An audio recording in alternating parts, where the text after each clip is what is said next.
한 주간의 최신 여론조사 결과를 알아보는 시간 이택수의 여론. 오늘도 리얼미터 이택수 대표 나오셨습니다. 어서 오십시오. 네, 안녕하세요.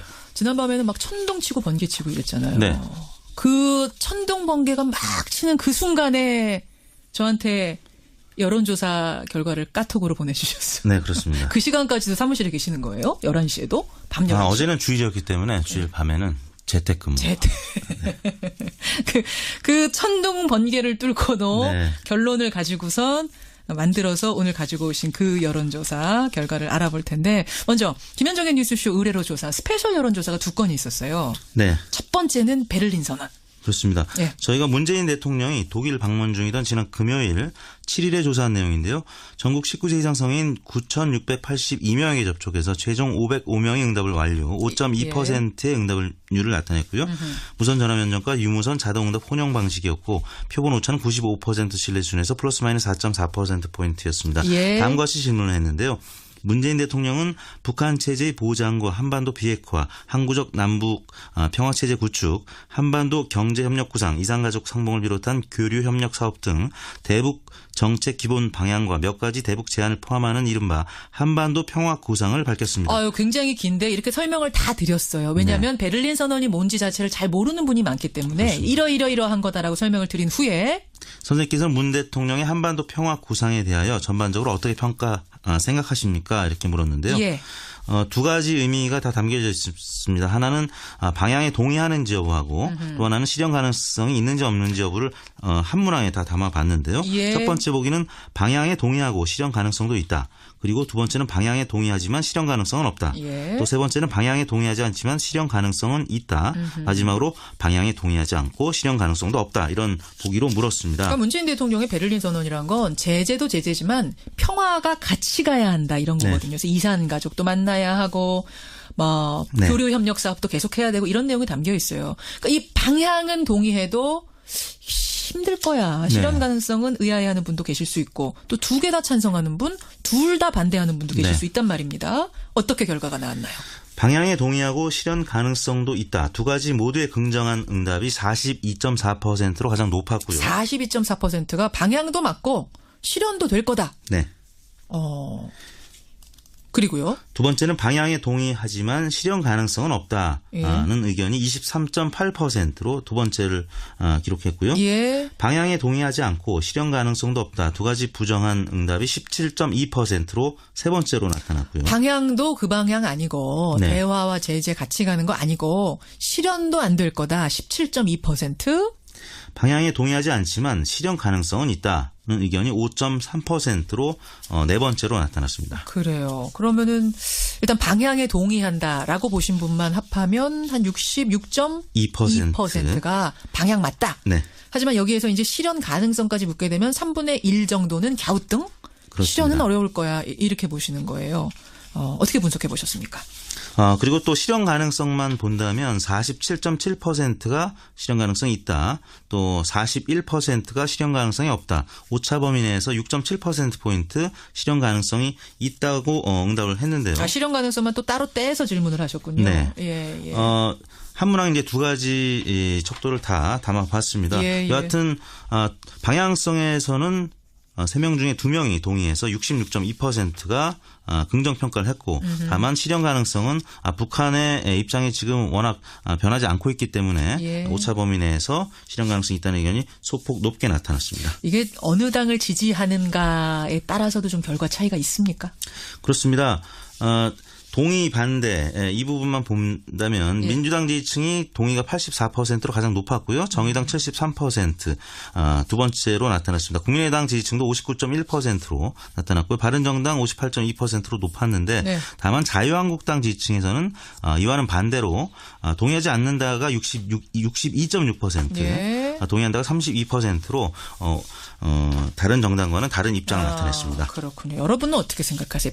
베를린 선언 좀 어려운 문제였는데 저희가 한번 여론조사로 던져봤고 김현정의 뉴스쇼 의뢰 스페셜 여론조사 두 번째 주제로 가보겠습니다. 두 번째는 최근에 정부가 발표한 블라인드 채용에 관한 조사예요. 리얼미터는 채용할 때 어떻게 하세요? 사람 채용할 때? 이력서 먼저 보죠. 서류 전형을 통과한 분들만 예. 또 면접을 봐서 블라인드 채용을 하지 않고 있죠. 네. 그러니까 이력서에 사진도 붙이고 네. 나이도 묻고 뭐 학력도 묻고 고향도 그렇습니다. 묻고 다 물을 수 있는 거 다 물으시고 개인정보가 모두 담겨져 있는 정보를 보고. 블라인드 채용과는 아주 거리가 먼 그렇죠. 채용을 하고 계시는데 일단 이 결과 보기 전에요. 네. 이택스 대표는 이제 운영하시는 분이잖아요. 네. 고용주 입장에서는 어떻게 보세요? 블라인드 채용. 저희는 당분간은 블라인드 채용은 어려울 것 같습니다. 뭐 개인적으로 고용주 입장에서는 왜요?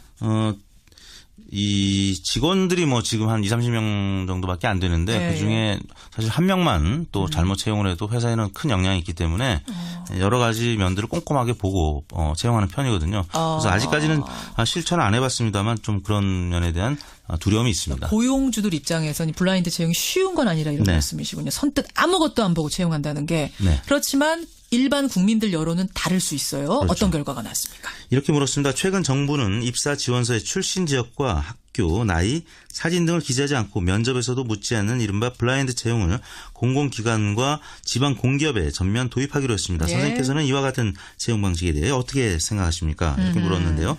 차별을 없애고 공정한 채용 기회를 제공함으로 찬성한다는 의견이 68%, 10명 중에 7명가량으로 나타났고요. 예. 객관적 평가가 어렵고 역차별을 일으킬 수 있어서 반대한다. 23.1%로 대략 3배가량 찬성 의견이 높게 나타났습니다. 이 정도면 압도적이라고 봐야 되는 거죠. 그렇습니다. 예, 블라인드 채용에 찬성한다. 68%. 객관적으로 평가가 어려울 거다. 역차별 생길 거다. 그래서 반대한다가 23.1%. 네. 어떤 분들이 특히 더 많이 찬성하셨어요? 대체로 보면 서울 또 지방으로 나눠서 본다면 지방 특히 이제 광주 전라가 찬성 74.4%, 대구 경북이 74%, 경기 인천이 68%. 예, 예. 뭐 대략 지방이 아무래도 취업의 기회 요인이 적기 때문에 그렇죠. 이런 의견이 나타난 것 같고요. 연령별로는 30대, 40대, 20대가 찬성 의견이 압도적으로 높았습니다. 반면에 60대 이상은 상대적으로는 높지 않았고요. 제가 속한 40대 같은 경우는 예. 80.1%가 찬성했고 저와 의견이 같은 의견은 16.3%에 그쳤습니다. 굉장히 소수 의견이세요. 네. 16.3%. 여러분 어떻게 생각하십니까? 블라인드 채용. 이제 공공기관부터 시작을 합니다. 사기업까지 하는 건 아니지만 아마 공기업에서 하게 되면 확대될 수 있을 테니까요. 여론 추이가 중요합니다. 저희가 2가지 스페셜 조사를 돌려봤고 이번에는 이번 주 정례 조사로 가보겠습니다. 먼저 문재인 대통령 지지율 조사. 아마 이번에는 G20 정상회의 때문에 지난번에 이제 한미 정상회담이었고 그렇습니다. 이번에는 G20 정상회의로 문재인 대통령 얼굴이 굉장히 많이 노출됐고 또 긍정적인 모습도 워낙 많아서요. 좀 많이 올랐을 것 같은데 어때요? 그렇습니다. G20 양자 다자 정상회담 또 앞서 소개해드렸습니다만 베를린 한반도 평화구상이 소개가 됐고요. 네. 또 무력 시위라고 직접 표현했던 북한의 ICBM 발사에 대한 강력 대응 소식 때문에 2주 연속 상승했습니다. 지난주 대비 1.3%포인트 오른 76.6%로 나타났습니다. 76.6%. 지난주에 75.3%에서 이게 되면 1.3%포인트 오른 거잖아요. 그렇습니다. 사실은 근데 이 정도 정상회의 있고 하면은 조금 더 오를 수도 있는 거 아닌가요, 일반적으로는? 주 초반과 주 중후반이 좀 분위기가 달랐는데요. 추미애 대표의 머리 자르기 발언에 대한 국민의당의 국회 보이콧 등 거센 반발이 있었고 또 송영무 조대 후보자를 둘러싼 야3당 공세가 이어졌던 주 후반에는 소폭 지지율이 떨어지는 양상을 나타내서 더 오를 수 있었는데 또 여의도 정가 소식 때문에 상승폭이 크지는 않았던 것 같습니다. 전국에 발목 잡힌 거군요. 대통령 지지율 더 오를 수 있었는데. 그래요. 뭐 특별히 또 주목할 부분이 있나요? 이 지지율에서? 일간으로 보면은 75.6%로 월요일 날 시작을 했었는데요. 오바마 전 미 대통령이 월요일 날 문재인 대통령과 면담을 했었죠. 출발은 산뜻했습니다. 그리고 화요일 날은 70.4%로 올랐고 수요일 77.1, 목요일 77.2 횡보하다가 말씀드린 대로 여의도 정가에 부정적인 소식이 전해지면서 금요일 날은 75.9%로 하락한 것으로 나타났습니다. 일간 집계는 그렇습니다. 이번에는 정당 지지도 가보겠습니다. 조금 전에 국민의당 인터뷰를 하는 동안에도 문자가 정말 많이 들어왔어요. 임채승님은 아니 국민의당이 뭐 할 말이 그렇게 많다고요. 입이 100만 이분은 100개도 아니고 100만 개여도 숨지기고 있어야 됩니다. 그래도 모자른 판에 유영대님도 비슷한 말씀 하셨어요. 게다가 청취자 전화도 하나 왔네요. 삐쳐서 화난다고 일을 안 하면 됩니까? 예, 추경 같은 거 해야 될 건 해야죠. 회사에서도 그렇게 일 안 합니다. 이렇게 전화 주신 분도 계시고. 반면에 1302님은 민주당에서는 아예 말을 하지 말아야 정상입니다. 왜냐고요? 민주당도 검찰에다가 맡겨야지 뭘 자꾸 협치를 방해하는 이런 행동을 하느냐 이런 문자도 오고 있는데 정당 지지율 어떻게 변했습니까? 네, 민주당이 53.4%, 지난주와 큰 변화가 없었고요. 자유한국당이 16.2%, 지난주 대비 0.3%포인트 올랐습니다. 예. 바른정당이 6.6%로 모처럼 3위로 오차 범위 내에서 올라섰고요. 그다음에 정의당이 6.2%, 국민의당이 5.1%로 하락세는 멈췄는데 아무튼 최하위, 최저치를 계속 이어갔는데요. 예. 국민의당은 제보 조작 단독 범행에 대한 당 진상조사 결과가 발표된 월요일 이후에 한 이틀 후에는 4.5%까지 수요일 날 떨어졌는데요. 예.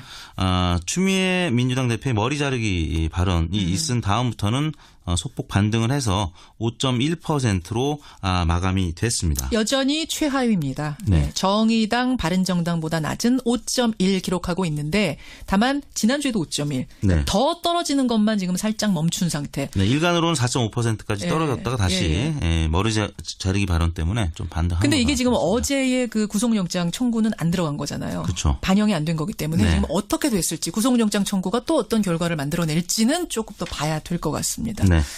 이번 주간 집계는 7월 3일부터 7일 금요일까지 5일 동안 전국 19세 이상 유권자 47,395명의 통화를 시도해서 최종 2,518명의 응답을 완료했고요. 예. 5.3%의 응답률이었습니다. 조사 방법은 같았고요. 표본 오차는 95% 신뢰 수준에서 플러스 마이너스 2%포인트였고 자세한 내용은 중앙선거 여론조사 심의위원회 홈페이지를 참조하시면 되겠습니다. 그래요. 문재인 대통령 지난주 75.3에서 76.6 이건 이 정도면 많이 오른 거 아닌가요? 문자들도 지금 들어오는데 네.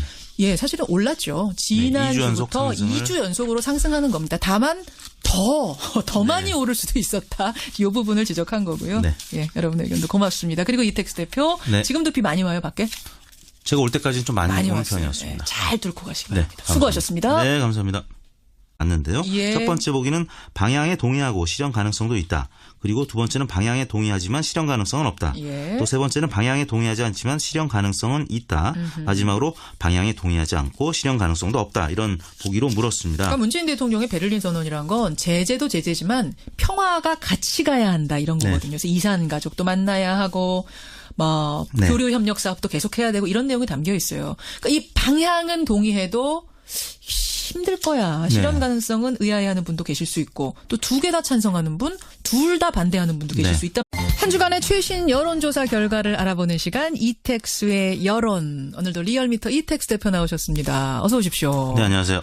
지난밤에는 막 천둥치고 번개치고 이랬잖아요. 네. 그 천둥 번개가 막 치는 그 순간에 저한테 여론조사 결과를 카톡으로 보내주셨어요. 네, 그렇습니다. 그 시간까지도 사무실에 계시는 거예요? 11시에도? 밤 11시? 어제는 주일이었기 때문에 주일 밤에는 재택근무.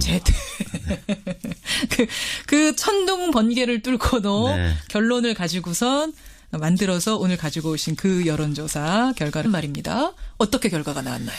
방향에 동의하고 실현 가능성도 있다. 두 가지 모두의 긍정한 응답이 42.4%로 가장 높았고요. 42.4%가 방향도 맞고 실현도 될 거다. 네.